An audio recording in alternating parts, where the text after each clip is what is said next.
Hello everyone, it's time for another round of Jello tester.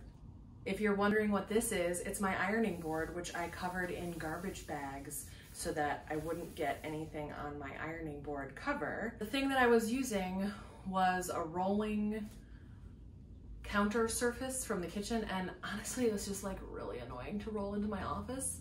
And this is about the right height, obviously, because I do ironing on it. And it's a little wider, which I think is nicer for me. And that's the explanation of this. You don't care. Today, we are going to be doing a little experiment inspired by beets. The reason I decided to do this particular Jello is that I already had the stuff put together that's going to go into it. And what we're making today is a Borscht gelatin. So the other day I made some cold borscht. I bought beets at the grocery store. I boiled them. I took the skins off, which was really fun.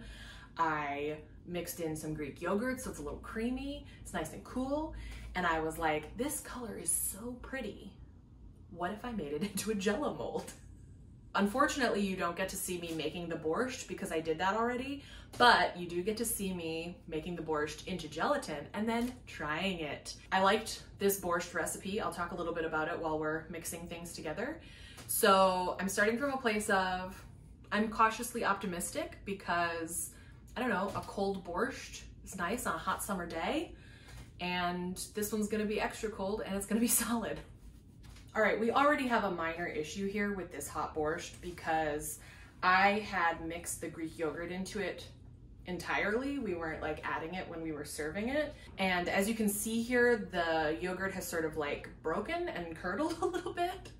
So that's not ideal, but we've dealt with curdles and chunks before, and it's probably gonna be fine. This is Knox unflavored gelatin, and to make Knox blocks, which you may also know as Jello jigglers, the ratio is 4 packets of Knox blocks to 4 cups of liquid. And those are a little more solid than I want. So I have 2 cups of borscht here, so I'm just gonna use 1 packet, and then I think we'll get a nice jiggle.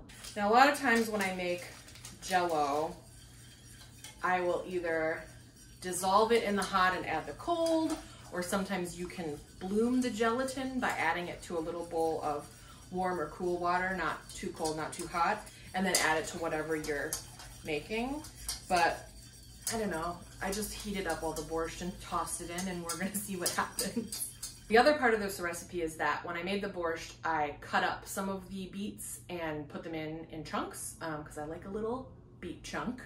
Don't say beet chunk. I strained the borscht before I cooked it so that the beets are separate, and I'm just gonna put those in, mix them in with the Jello.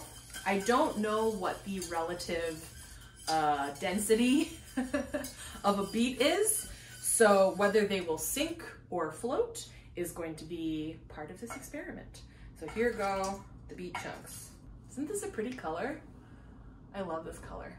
Oh God, my garbage bags are already coming in handy. The beets are everywhere. This apron looks like it's my murder apron. And now we have something that looks terrible. I'm sorry I did this to you, borscht. And then the last step is just pouring it in this mold. I have this cute, nice new mold. It is metal. It doesn't sound metal. Let me try to ding it like a bell.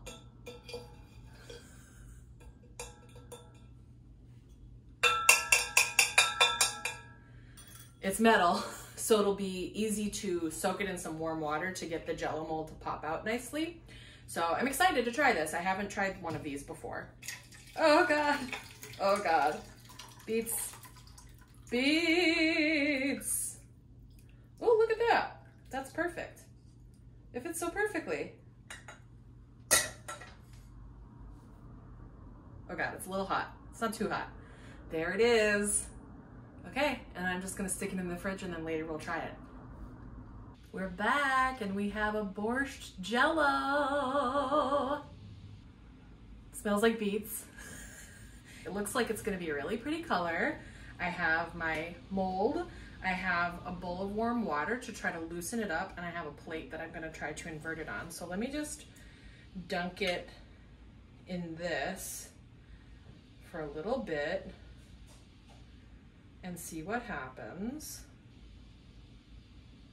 Okay, this is flip attempt number 1. Oh, I see red.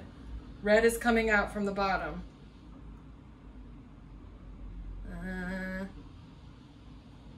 Flip unsuccessful. Trying again. Dunking. Oh God. Getting water everywhere. Holding it in this warm water. Flip attempt number 2. Oh, I heard something. I heard something. A lot's happening. Oh! Wow! Look at it. Look at it. The shape is incroyable. I don't know what this is about. The leaks. How much jiggle do we have? Not a ton of jiggle. Little stiff. It's a little stiff. But if you can see here, it's 2 quite distinct layers. One layer with the yogurt chunks that occurred as a result of me cooking yogurt, heating up the yogurt to put the gelatin in the borscht. One layer that looks like it's just beet juice. Next step, of course, is to try it. Oh my God. Yeah, so you can really see the like clear-ish parts and then these like yogurty parts. I probably could have let it set a little bit more, but I was excited. Is excited the word? I'm not sure. Okay, time to try it.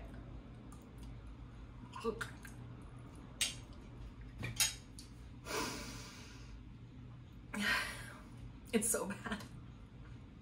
The texture is so bad. It's bad. And I don't even blame the borscht. I blame myself. I blame myself for the yogurt problem. Oh, it's bad. Ugh. Okay, well that didn't go very well at all. Or maybe it went great. You're welcome, it's gross.